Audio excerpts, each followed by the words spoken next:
ఇది కదా ఆఫర్ అంటే ఇప్పుడు ఎంత కొంటే అంత ఫ్రీ. విఆర్ఆ fine silver jewellery, Jubilee Hills check post, Hyderabad. కొన్నిసార్లు అనిపించదు, కొంతమంది చెప్పినా సరే ఎక్కడో సెట్ కావట్లేదే అనిపించింది. కానీ ఆ డైలాగ్ చెప్పగానే ఎంత కోపం, ఎంత సైకోలా. నార్మల్గా కొన్ని సీన్స్ చేసేటప్పుడు కానీ హీరోయిన్స్ కానీ ఇది నా పాస్ట్ ప్రెజెంట్ డిసైడ్ చేయడానికి వచ్చారు అనే డైలాగ్ ఉంది. అది నా ఎక్స్. ఇక్కడికి ఎందుకు వచ్చింది? నా ప్రెజెంట్ని సెట్ చేయడానికి వచ్చింది. మీ లైఫ్లో ప్రెజెంట్ డిసైడ్ చేయడానికి ఎవరు వచ్చారు? చెడగొట్టిన వాళ్ళే, సెట్ చేసిన వాళ్ళే. మీరు ఆ టైంలో ఆడియన్స్ నుంచి వచ్చే రెస్పాన్స్ని ఏ విధంగా తీసుకుంటారు? ఎవ్రీథింగ్ ఒక్కో సినిమా వర్కౌట్ అవ్వకపోవచ్చు, దాంట్లో ఖచ్చితంగా మన తప్పులు ఉంటాయి. ఇంట్లో జాబ్ మానేస్తానగానే వాళ్ళ పేరెంట్స్ ఫస్ట్ రియాక్షన్ ఏంటన్నా? రాజారావు రాణి గారు వచ్చినప్పుడే వాళ్ళకి మీరు చేసిన సినిమాల్లో ఏ మూవీ రిలీజ్ అయితే మీరు బెటర్ అనుకుంటారు? ఎస్ఆర్కి వెళ్ళాను అనుకో, రాజారావు రాణి గారు. కమర్షియల్ వైబ్గా అయితే ఎస్ఆర్కి వెళ్ళాను. డబ్బులు దేవంద్రా, వస్తాయి పోతాయి. నేను ఎంత పోగొట్టినా అది ఎలా చెప్పాలి రైడ్కి. అనీష్ గారు నార్మల్గా సరిగమ నుంచి ఫస్ట్ ప్రాజెక్ట్ అన్న, పర్టికులర్గా కిరణ్ గారిని ఎందుకు చూస్ చేసుకున్నారంటే వాళ్ళు ఒక కార్పొరేట్ కంపెనీ తెలుగులోకి వస్తూ మనతోనే లాంచ్ అవ్వడం అన్నది వెరీ హ్యాపీ ఫీలింగ్. బర్త్డే మీద చేసారు కాబట్టి బైక్ ఇచ్చేస్తున్నారు అన్న. క్రియేటివ్గా ఎవరైతే చేసి ఉంటారో వాళ్ళకి బైక్ ఇద్దామన్న థింగ్ ఇది. ఫస్ట్ మూవీ మంచి లవ్ డైలాగా నువ్వంటే ఇష్టం అని చెప్పడం పెద్ద కష్టమేం కాదు, నువ్వంటే ఇష్టం లేదని వినడానికి మాత్రం చాలా ధైర్యంగా ఉంది. అది నా దగ్గర లేదు. హాయ్, హలో, నమస్తే, వెల్కమ్ టు సుమన్ టీవీ. నేను మీ యాంకర్ పవన్. ఈరోజు మనతో యంగ్స్టర్స్కి మంచి ఊపందిచ్చే కిరణ్ గారు ఉన్నారు. మరిన్ని విషయాలు ఆయన అడిగి తెలుసుకున్నాం. హాయ్ అన్న, ఎలా ఉన్నారు? సూపర్. మీరు?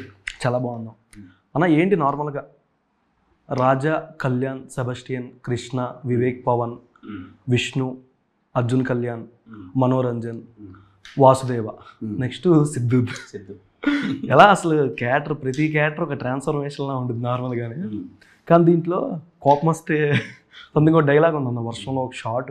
బేసిక్గా కొన్నిసార్లు అనిపించదు, కొంతమంది చెప్పినా సరే ఎక్కడో సెట్ కావట్లేదే అనిపించింది. కానీ ఆ డైలాగ్ చెప్పగానే ఎంత కోపం, ఎంత సైకోలా అన్నా అనిపించింది. అంటే అది రిలీజ్ అయిన దగ్గర నుంచి చూసుకుంటే మీకు ఎట్లా అనిపిస్తుంది? స్టోరీ మీరు పిన్ చేసుకుని పర్టికులర్ కీ పాయింట్ మీ క్యారెక్టరైజేషన్లో ఏది బాగా నచ్చింది మీకు? అంటే దీంట్లో హీరో ఎవరికి సారీ థ్యాంక్స్ చెప్పడం, ఆ పాయింట్ నాకు చాలా బాగా నచ్చింది. మనం డైలీ తెలుసో తెలియకో చాలాసార్లు చెప్పేస్తున్నాం అన్నమాట. అరే ఇది చెప్పడం అన్నది చాలా ఇంట్రెస్టింగ్గా అనిపించింది. ఇంకోటి ప్రజెంట్ లవ్ని ఎక్స్ లవర్ వచ్చి కలపడం అన్నది వెరీ బాగా అనిపించింది. అంటే అనుకోగానే ఏదో కొన్ని గొడవ సీన్లు వేస్తాడు, కామెడీ సీన్లు వేస్తాడు అనే దానికి కాకుండా ఒక మెచ్యూరిటీ థింగ్, మంచి డైలాగ్స్, మంచి సీన్స్. మరి ప్రేమ ఓడిపోతే ఏంటి, ఫ్రెండ్షిప్ అనేది ఎక్కడికి పోదు కదా అన్న ఒక చిన్న ఎమోషన్ బాగా నచ్చింది. నా క్యారెక్టరేషన్ త్రూ అవుట్ నేను ఇంతకు ముందు చేయని విధంగా కొంచెం వెరీ ఇంటెన్సిఫైడ్ ఉండడం, అది బాగుంటుంది అనిపించింది. ఓకే అన్న, నార్మల్గా ఇప్పుడు 10 మూవీస్, 10th మూవీ, ఇది 10th మూవీ. నేమ్స్ కరెక్ట్గానా? కరెక్ట్గా చెప్పావు, నేనే మర్చిపోయాను. కరెక్ట్గా చెప్పు. నేను మర్చిపోతాను అన్న. నార్మల్గా కొన్ని సీన్స్ చేసేటప్పుడు కానీ హీరోయిన్స్ కానీ ఇది నా పాస్ట్ ప్రెజెంట్ డిసైడ్ చేయడానికి వచ్చారు అనే డైలాగ్ ఉంది. మీ లైఫ్లో ప్రెజెంట్ డిసైడ్ చేయడానికి ఎవరు వచ్చారు మీ కాలేజ్ టైంలో కానీ? అలాగే అంటే నా ప్రెజెంట్ని ఎవరైనా నా ఎక్స్ మళ్ళీ రాలేదు నా లైఫ్లో. ఎక్స్ కాకుండా ఎవరైనా లవర్స్ కాకుండా నా ఫ్రెండ్స్ ఉంటారు కదా ఎదవలు, ఇంకా పక్కన మేము అందరం ఉంటారు కదా, చెడగొట్టిన వాళ్ళే, సెట్ చేసిన వాళ్ళే. ఫ్రెండ్స్ అందరూ ఎదవలు కాకపోతే ఫ్రెండ్స్ అవ్వలేరు. ఓకే, అంటే మీరు కొన్ని మూవీస్ ప్లాట్లు కొన్నిసార్లు నార్మల్గా కొన్నిసార్లు ఫెయిల్ అయినా సరే బౌన్స్ బ్యాక్ తీసుకోవడానికి చాలా వరకు టైం పడుతుంది. కొంతమంది యాక్టర్స్, సీనియర్ యాక్టర్స్ అయినా ఎవరైనా. బట్ మీరు ఎంత హార్డ్ వర్క్తో వస్తారో, మా యంగ్స్టర్స్ మాలాంటి వాళ్ళకి నార్మల్గా కిరణ్ అనే అన్న ఎంత హార్డ్ వర్క్ ఫెయిల్ అయినా సరే నెక్స్ట్ మళ్ళీ ఏదో ప్రయత్నిస్తాడు, కష్టపడతాడు. కొన్నిసార్లు అన్న సినిమా అనుకున్నంత విజయం సాధించకపోయినా మీరు ఆ టైంలో ఆడియన్స్ నుంచి వచ్చే రెస్పాన్స్ని ఏ విధంగా తీసుకుంటారు? ఎవ్రీథింగ్ ఒక్కో సినిమా వర్కౌట్ అవ్వకపోవచ్చు, దాంట్లో ఖచ్చితంగా మన తప్పులు ఉంటాయి. ఆడియన్స్ కొంచెం మనం చేసుకోవట్లేని తప్పులు కొన్ని వాళ్ళు చెప్తారు, అరే ఇది మిస్ అవుతుంది ఏంటి చూసుకో అని చెప్పి, అది కరెక్ట్ చేసుకోవడం అంతే. ఓకే, కొన్ని మనకు చేసే ప్రాసెస్లోనే తెలిసిపోతాయి, అరే మనం ఇది మిస్ కొట్టేసాం, ఇది తప్పు అయిపోయింది అని. ఏమీ చేయలేం. We have to complete the film because everything involve అయి ఉంటుంది. ఆఫ్ కోర్స్ ఆ సినిమా బాగాలేనప్పుడు ఆడియన్స్ అంత యాక్సెప్టెన్స్ ఉండదు, బాగోదు. సో నెక్స్ట్ సినిమా కేర్ తీసుకొని బాగా చేయడమే. ఓకే, అంటే దాని తప్పు చేసి సారీ చెప్పేదానికన్నా ఇది అవసరం అయిపోయిన థ్యాంక్స్ చెప్తారు, వాళ్ళకి నా దృష్టిలో వాల్యూ ఉండదు అంటారు కదా. మీ లైఫ్లో ఎవరికి అలాగా మీరు వాల్యూ ఇచ్చింది కానీ వాల్యూ తీసింది కానీ? అంటే చాలాసార్లు మనం చెప్పింటాం చాలామందికి, ఎవరైనా మనకి ఎవరైనా ఫ్రెండ్స్ అప్ ఇచ్చినప్పుడు తీసుకున్నప్పుడు అరే థ్యాంక్స్ రా మచ్చా, కరెక్ట్ టైంలో నాకు హెల్ప్ చేసేవరా అంటాం. కొన్నిసార్లు వాడికి అవసరం ఉంటుంది, మనం రిటర్న్ ఇవ్వలేకపోతాం. అప్పుడు తెలియకుండా మనం సారీ రా మచ్చా ఇవ్వలేకపోయాను అంటాం. ఆ సారీ వల్ల అతనికి వచ్చేది ఏమి ఉండదు. అతనికి రైట్ టైంలో మనం చేసినంటే తనకి హెల్ప్ అయ్యేది. ఆ సారీ అనేది చెప్పడం ఇప్పటికి మనం అదే యూజ్ చేస్తాం, అది యూజ్ చేయకూడదని కాదు కానీ, బట్ ఆ పదాలు రేర్గా ఇంకేదో ఇక్కడ యూజ్ చేయకపోతే అవ్వదు అనే వాల్యూ అయితే ఇస్తే బాగుంటుంది అన్నది ఈ క్యారెక్టరేషన్ చెప్తుంది. బట్ మనమైతే చాలాసార్లు చెప్తూనే ఉంటాం. నార్మల్గా మధ్యాహ్నం నుంచి ఆఫీస్ దగ్గర కొన్ని విషయాలు చూశాను అన్న, ఇన్సిడెంట్స్ ఇక్కడ నార్మల్గా. అంటే మీరు పెట్టే ఫ్యాన్స్ మీట్లు కానీ ఏదైనా కొంతమంది వచ్చన్న నాకు మీతో కలిసి యాక్ట్ చేయాలని ఉందన్న, మీ సినిమాలో ఏదైనా ఛాన్స్ అన్న అడుగులు మీరు ఒకసారి అన్నారు, ఒక 2 ఫ్యాన్స్కో 3 ఫ్యాన్స్కో లాస్ట్ టైం ప్రెస్ మీట్లో ఫ్యాన్స్ మీట్ సంథింగ్ దాంట్లో ఖచ్చితంగా ఛాన్స్ ఇస్తాను. కానీ కింద కూడా మీకోసం ఒక 4-5 వచ్చారు మీతో కలవాలి, వెబ్ సిరీస్ చేస్తున్నా. ఎలా అన్న అసలు అంతా కూల్గా ఎలా ఉంటారు? కొత్త వాళ్ళని ఎలా మీరు నమ్మి తీసుకుంటారు ఏమైనా స్టోరీ కానీ ఏమైనా చెప్పడానికైనా యంగ్స్టర్స్కి? నాకు కొత్త పాత అన్నది ఏమీ లేదు. కథ నచ్చాలి, పర్సన్ నచ్చాలి, చేద్దాం. ఒకరికి అవకాశం ఇవ్వడానికి 100 చెక్ చేయాల్సిన అవసరం లేదు. ఇదేమీ సాఫ్ట్వేర్ ఇంటర్వ్యూ కాదు, 1కి 10 సార్లు అన్నీ చెక్అవుట్ చేసి మనకు తెలియదు ఎవరిలో ఏ మ్యాజికల్ థింగ్ ఉందో. We have to trust. నేను కొత్త వాళ్ళనే కదా, సో కొత్త వాళ్ళు వచ్చినప్పుడు వాళ్ళు కథ చెప్పినప్పుడు మనం అది నమ్మగలగాలి. ఒక్కొక్కసారి అన్నీ వర్కౌట్ అవుతాయని కాదు కానీ వాళ్ళు నిలబెట్టుకున్న దాని మీద వాళ్ళ చేతుల్లో ఉంటుంది. బట్ నేనైతే కథలు ఎప్పుడు ఎవరో చెప్పినదిగా నువ్వు ఉంటే మీకు అర్థమైంటుంది. ఎవరైనా వస్తారు పోతూ ఉంటారు. There is any right subject నచ్చిందా, నాకు సెట్ అవుతుందో చేయడం. ఓకే. టీజర్ ట్రైలర్ డిఫరెన్సియేషన్ చూసుకునేసరికి డిఫరెన్స్ మనకి సౌండ్ మిక్స్ అనే ట్రైలర్లో కొంచెం డిఫరెంట్గా అనిపించింది. కన్నాన్ గణపతి గారు కొంచెం సౌండ్ మిక్స్ ఇప్పుడు టీజర్లో స్టార్టింగ్ సాంగ్తోనే ఒక హింట్ ఇచ్చుకొని వస్తారు. మార్చిలో ఫెయిల్ అయితే సెప్టెంబర్. ఇప్పుడు దాకా ఎన్ని మార్చులు ఫెయిల్ అయినాయి, ఎన్ని సెప్టెంబర్లు వచ్చినాయి? నాకు ఒక 3 మార్చులు ఫెయిల్ అయ్యాయి, 2 సెప్టెంబర్లు వచ్చాయి. టోటల్ 5 కాదు. ఓకే అంతే అంటావా? అంతేలే, ఇంకా ఎక్కువే. ఎక్కువ ఆడ ఉంటాయి సమయం అంతే. ఓకే. మీరు స్టార్టింగ్ ఇండస్ట్రీకి వచ్చినప్పుడు షార్ట్ ఫిల్మ్స్ ఇవన్నీ చేసుకొని వచ్చారన్న. స్టార్టింగ్ వచ్చినప్పుడు మీకు ఇండస్ట్రీ ఎలా అనిపించింది? ప్రెసెంట్ ఇప్పుడున్న డిఫరెన్స్ ఏమంటారు? వచ్చి ఆల్మోస్ట్ 8-9 ఇయర్స్. ఇంకా 5 ఇయర్స్ 5 ఇయర్స్ 2019లో రాజావారి రాణి గారు వచ్చిందన్న. అంటే అదే 5 ఇయర్స్. అప్పుడే జాబ్ మానేసి వచ్చింది 2008లో వచ్చా. అంతే 5 ఇయర్స్. ఇంట్లో జాబ్ మానేస్తానగానే వాళ్ళ పేరెంట్స్ ఫస్ట్ రియాక్షన్ ఏంటన్నా? తమ్ముడు చాలా సందర్భాలు చెప్పే వాళ్ళకి తెలీదు. రాజావారి రాణి గారు వచ్చినప్పుడే వాళ్ళకి జాబ్ మానేసాను అన్నది ప్రాపర్గా తెలిసింది. అంటే అప్పటి వరకు చెప్పలేదు వాళ్ళకి. అన్న ఇప్పుడున్న కొన్ని మూవీస్ టీజర్ ట్రైలర్ మెప్పించినంత సినిమా ఆడియన్స్ ఎంగేజ్ చేయలేకపోతుంది అన్న. మళ్ళీ ఏంటంటే ఎప్పుడో రిలీజ్ అయిన సినిమాలు అప్పుడు ఫెయిల్ అయినా రిలీజ్ ట్రెండ్కి వచ్చేసరికి సోషల్ మీడియా కానీ ఎక్కడ చూసుకున్నా మంచి వైరల్ అవుతుంది. మీరు చేసిన సినిమాల్లో ఏ మూవీ రిలీజ్ అయితే మీరు బెటర్ అనుకుంటారు? ఎస్ఆర్ కళ్యాణ్ అనుకో, రాజావారి రాణి గారు. ఒక డిఫరెంట్ జానర్స్ అది. బట్ కమర్షియల్ వైబ్గా అయితే ఎస్ఆర్ కళ్యాణ్ అనుకో. కమర్షియల్ తీసేస్తే రాజావారి రాణి గారి ఇజే కొంచెం బాగా ఎప్పటికీ చాలా మందికి నచ్చిన వాళ్ళకి పిచ్చి పిచ్చిగా నచ్చేసింది. రాజావారి రాణి గారు అయితే హ్యాపీగా చూడొచ్చు. ఆ టైప్ స్టోరీ మళ్ళీ మీరు ఎప్పుడు పిన్ చేసుకుంటారు? ఫ్యాన్స్ అడగ మన క్వశ్చన్ యూట్యూబ్లో కామెంట్స్ చూసాను. చేస్తాను, ఖచ్చితంగా చేస్తాను. మంచి ఒక ప్రాపర్ లవ్ స్టోరీ మళ్ళీ చేస్తాను, అతి త్వరలో చేస్తాను. నేను ఆ సినిమాకి మా ఫ్రెండ్స్తో వెళ్ళాను బేసిక్గా. వాళ్ళు ఇందాక కాల్ చేయగానే ఫస్ట్ చెప్పింది ఏంటంటే మీరు అట్లాంటి సినిమాలు చేసేటప్పుడు మమ్మల్ని స్క్రీన్ మీదకి తీసుకెళ్ళిపోతాం క్యాజువల్గా అనేది. కానీ అన్న అలా క్యారెక్టర్లు చేయడం కానీ స్టెప్ బై స్టెప్ ఇంప్రూవ్. మాకు అప్పుడే ఒక హీరోని చూడగానే అబ్బా ఏం చేశాడు రా బొమ్మ, అది నువ్వేంట్రా అంటే ఊళ్ళో ఉన్నప్పుడు కానీ ఎక్కడైనా థియేటర్ కాడ రచ్చ ఉండదు. ఎస్ఆర్కి వెళ్ళాలని ఇంకా చెంచడమే. మీరు బాగా సక్సెస్ అయ్యేటప్పుడు కానీ అంటే అదృష్టం అనుకోవచ్చా, లేదంటే బ్యాక్ నుంచి ఏమైనా సపోర్ట్ చేస్తున్నారని చెప్పచ్చా? లేదు తమ్ముడు, హార్డ్ వర్క్ అంతే. ఇక్కడ ఏముండదు మనకి. హార్డ్ వర్క్ అంతే. వచ్చాము, షార్ట్ ఫిల్మ్స్ చేసాము, షార్ట్ ఫిల్మ్స్తో వర్క్ నేర్చుకున్నాము, దాని తర్వాత ఫిలిమ్స్లోకి వచ్చాము. అన్నీ కష్టపడుకుంటూ రావడం అంతే. ఓకే అన్న. కొంతమంది మీ ఫ్యాన్ పేజ్లో పెట్టిన దాన్ని బట్టి జూనియర్ కిరణ్ అబ్బవరం గారు ఎప్పుడు రీఎంట్రీ కానీ ఏ విధంగా ఏ స్టోరీతో వస్తారు అనేది క్వశ్చన్ మార్క్ పెట్టారు. జూనియర్ కిరణ్ అబ్బవరం అనే ట్యాగ్ లైన్ పెట్టారు.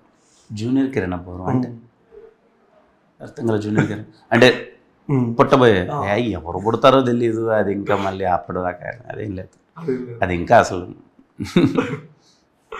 అనీష్ గారు నార్మల్గా సరిగమ నుంచి ఫస్ట్ ప్రాజెక్ట్ అన్న, పర్టికులర్గా కిరణ్ బోరం గారిని ఎందుకు చూస్ చేసుకున్నారంటే ఆయన ఒక ఆన్సర్ చెప్పారు లాస్ట్ టైం టీజర్ అది అడిగినప్పుడు. మీకు అది చెప్పినప్పుడు మీ రియాక్షన్ ఏంటి ఫస్ట్? అండ్ మిమ్మల్ని ఫస్ట్ చూస్ చేసుకుంది కూడా మిమ్మల్ని అని చెప్పారు, మీకు ఎట్లా అనిపిస్తుంది? చాలా బాగా అనిపించింది. ఇది నాకు ఆ క్వశ్చన్ ఉండే, ఒక బిగ్ కార్పొరేట్ కంపెనీ సరిగమ అంటే is one of the big thing కదా, వాళ్ళు ఒక కార్పొరేట్ కంపెనీ తెలుగులోకి వస్తూ మనతోనే లాంచ్ అవ్వడం అన్నది వెరీ హ్యాపీ ఫీలింగ్. వాళ్ళకి ఎక్కడో కనెక్ట్ అయింది. So they like it, maybe might be behaviour అవ్వచ్చు, నా ప్రీవియస్ వర్క్ అవ్వచ్చు. కిరణ్తో లాంచ్ అవుదాం, మనం కిరణ్తో ట్రావెల్ అవుదాం అనుకున్నారు. I felt so happy and journey చాలా బాగుంది. అన్న మీరు ఇప్పుడు దాకా చేసిన 10 మూవీస్లో మానిటర్ దగ్గర డైరెక్టర్ చూసి ఏదైనా షార్ట్ మాస్ డైలాగ్ కానీ, లవ్ కానీ, రొమాన్స్ కానీ, ఏదైనా బొమ్మ బ్లాక్ బస్టర్ అదిరిపోయింది సీను అన్న సినిమా ఏంటి? మీకు లైవ్లో బాగా మిమ్మల్ని మెప్పించిన ఇన్సిడెంట్ కానీ ఆఫ్ స్క్రీన్? 5-6 సినిమాలు కనెంట్ అవ్వు. ఒకటి నేను రాజావారి రాణి గారి చాలా సందర్భంలో రవికి చెప్పేవాడిని, అది తిరిపింది రవి, ఇది చాలా బాగుంటుంది. నా రైల్వే స్టేషన్ సీన్ ఒకటి ఉంటుంది, రాణి తిరిగి వచ్చినప్పుడు, చాలా ఇష్టం ఆ సీన్. అది ఎస్ఆర్ కళ్యాణ మండపంలో ఆ లాంగ్ టేక్ ఉంటుంది కదా, 5 minutes లాంగ్ టేక్ ఫాదర్ గురించి చెప్పేది. అది అయిపోగానే ఐ న్యూ, నేను చేసేటప్పుడే నాకు అర్థమైపోయింది ఇదే సినిమాకి యూఎస్పీ అని చెప్పి ఆడ అర్థమైపోయింది. మానిటర్లో మళ్ళీ చూసినప్పుడు చోటుబాయ్తో కొట్టేసాం, డౌట్ లేదు అని. అండ్ వెనరోభాగ్యం విష్ణు కదా, సమ్మతమేలో చాలా సీన్లు, డైలాగ్ చాలా బాగుంటాయి సమ్మతమేలో. గోపితో ఖా, ఇవన్నీ చాలా ఖా అయితే చాలా సందర్భాల్లో అరే ఇలా చూసి అమ్మ కొట్టేసాం అయిపోయింది. అంటే నన్ను నేను చాలా కొత్తగా చూసుకున్న కాలు, 2 క్యారెక్టర్లు నేనే ప్లే చేస్తున్నా కదా అటు ఇటు. మామూలుగా కాలు ఆడుమచ్చ సాంగ్ ఉందన్న, బేసిక్గా అమ్మాయిలు అబ్బాయిలు వేసేది వేరు, పక్కన ముసలి ఆడుమచ్చ అని మీ స్టెప్ పడుతుంటే సొంత పోనగాలు వస్తాయి చూడండి మనకి టెంపుల్ కాడ, అట్లా ఊతుంటే అందరం తడుచుకుందాం. మామూలుగా యాంకర్స్ అందరూ మనకి త్రిబుల్లో జరిగిన షోలో పక్కన కొంతమంది వేసేటి వాళ్ళు ఆడుమచ్చ మీరు వేస్తుంటే గెంతుంటే హార్ట్ బీట్. మాస్ జాతర సాంగ్, మాస్ జాతర పోలాకి విజయ్ గారు బాగా చేశారు. బాగా ఈ మూవీలో పర్టికులర్ ఇంత మాస్ సాంగ్ అనేది ఏదైనా ఉంటుందా అన్న? ఇంటర్వెల్ బ్లాక్ ఒక సాంగ్ ఉంటుంది, లిరికల్ సాంగ్ కాదు అది, ఒక హమ్మింగ్తో వస్తుంటుంది. ఒక మన మ్యాంగ్లూర్ బేస్డ్ ఒక సాంగ్, ఫైట్ జరుగుతుంటే బ్యాక్గ్రౌండ్లో వస్తుంటుంది, మ్యాంగ్లూర్ జరిగేది. తులు అంటారు కదా, ఆ తులు దాంట్లో వస్తుంటుంది.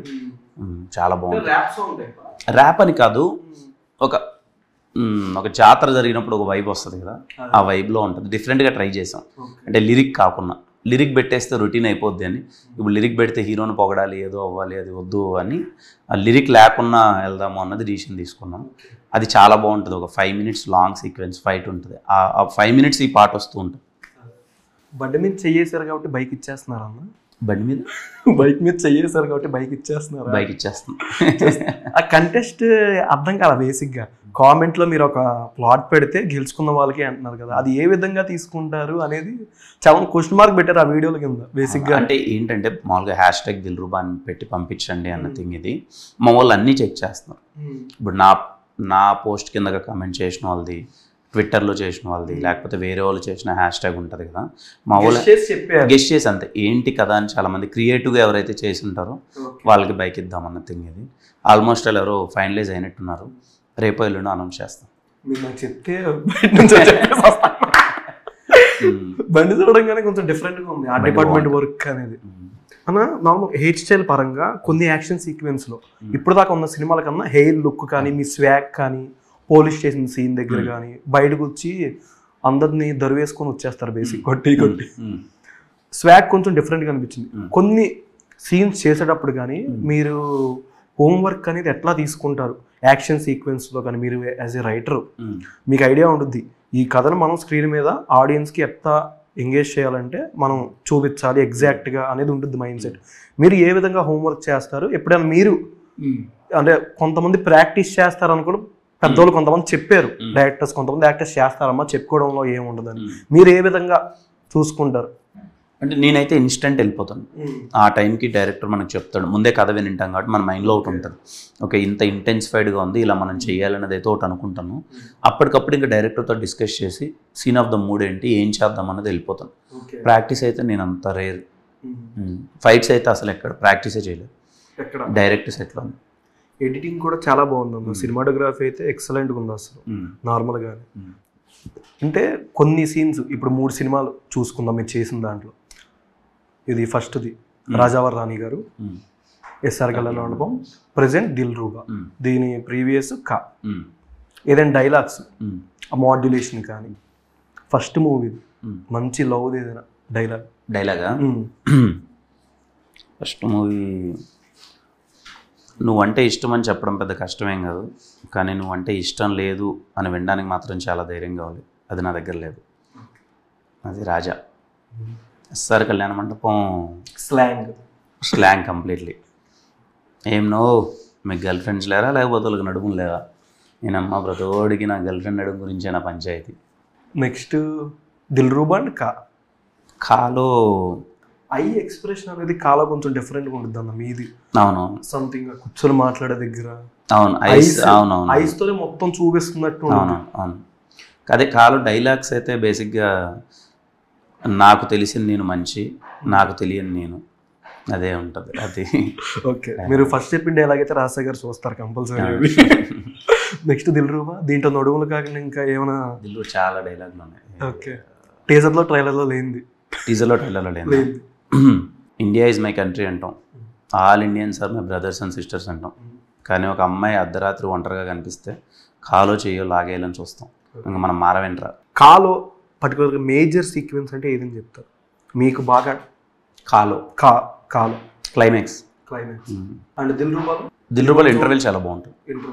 సేమ్ తులు ర్యాప్ చాలా సాంగ్ టైప్ చాలా బాగుంటుంది. ఓకే అన్న, మీరు నార్మల్గా డ్యాన్స్ అనేది కొన్ని డిఫరెంట్గా ఉంటుంది, కొన్ని స్లాంగ్స్ మాట్లాడేటప్పుడు కానీ. ఈ మూవీలో మనం ఎస్ఆర్ కళ్యాణ మండపంలో ఇట్లా టేబుల్ కాడ కూర్చొని వచ్చేస్తా నేను వస్తారు కదా, ఈ మూవీలో పర్టికులర్ ఆ టైప్ నా ఎక్స్క్యూజ్ చేసింది నా ప్రెజెంట్ డిసైడ్ చేయడానికి. దాని తర్వాత కానీ ఆ బ్యాక్ డ్రాప్లో ఏదైనా సాంగ్ ఏదైనా ఎక్స్పెక్ట్ చేయొచ్చా? అంత ఫంకీ ఉండదు, కానీ అగ్గిపుల్లే సాంగ్ చాలా బాగుంటుంది. సెకండ్ హాఫ్ బిగినింగ్లో వస్తుంది. ఆ మూవీలో నాకు చాలా ఇష్టం ఆ సాంగ్ ప్లేస్మెంట్ కానీ మూడ్ ఆఫ్ ద సాంగ్ నాకు చాలా బాగా నచ్చుతుంది. ఓకే, మార్చ్లో నార్మల్గా లవ్ పోద్ది అన్నారు కదా, మూవీలో 3 చూపిస్తారా 2 చూపిస్తారా లవ్ ట్రాక్స్? రెండే. మరి మార్చ్దే పోతుంది, సెప్టెంబర్ ఒకటి వస్తుంది. ఓకే, ఎక్స్ బాగా నచ్చిందా, ప్రెసెంట్ బాగా నచ్చిందా? సినిమా నచ్చారు, ఇద్దరు నచ్చారు. ఓకే అన్న, నార్మల్గా మీరు రైటర్గా మళ్ళీ నెక్స్ట్ ఏ మూవీతో రావచ్చు ఎక్స్పెక్ట్ చేయొచ్చా? 1-2 కథలు అయితే అయిపోయాయి. ఈ ఇయర్లో అయితే ఒకటి స్టార్ట్ చేద్దాం అనుకుంటున్నాను. చూద్దాం how things go. Okay, cinema అన్న నార్మల్గా కొంతమంది అనుకున్నంత విజయం రాకపోయినా ఆడియన్స్ మైండ్ సెట్ అనేది చేంజ్ అవుతూ ఉంటుందన్న. ఆ మైండ్ సెట్ని మీరు పర్టికులర్గా తీసుకోవాలి, మళ్ళీ బ్యాక్ టు బ్యాక్ చేసుకొని వెళ్ళాలి అని మీకు నెక్స్ట్ కే ర్యాంప్ కానీ నెక్స్ట్ ఇంకో ప్రాజెక్ట్ కూడా ఏదో హోల్డ్లో పడిందని కూడా విన్నాం మేము, పెద్ద బ్యానరే అని కూడా తెలుస్తుంది. అయిపోయింది, కన్ఫర్మ్ అయింది, చేస్తున్నాం. కన్ఫర్మ్ అయింది. ఓకే, మామూలు కిరణాపురం సినిమాల్లోకి రాకపోతే పాలిటిక్స్లోకి వెళ్తారని ఒక మాట అన్నారు కదా, ఏంటి ఏ పార్టీలోకి వెళ్తారు? అదేం లేదండి, పార్టీలదేం లేదు. ఆ టైంకి మనకు తెలియదు. ఒకవేళ నేను అంటే బేసిక్గా ఇష్టం అని చెప్పాను అప్పుడు, ఒకవేళ సినిమాలకి రాకపోయినా ఇప్పుడు వచ్చాను కదా, హ్యాపీగా పని చేసుకుంటాను. ఇప్పుడు ఆ గోల్ ఏం లేదు. నేను మీకు బాగా నచ్చే మూవీ టీజర్ పవన్ కళ్యాణ్ గారితో లాంచ్ చేయొచ్చు. నెక్స్ట్ మళ్ళీ మూవీస్లో ఏ హీరోదైనా ఇమిటేట్ చేయడం కానీ సాంగ్ కానీ డైలాగ్లు ఏమైనా ఉంటాయా? అదేముండదు. ఓకే, మూవీ గురించి ఆడియన్స్కి ఏం చెప్తారు, మీ ఎక్స్కి ఏం చెప్తారు? దిల్ రూబా మంచి మ్యూజికల్ వైబ్ ఉన్న సినిమా.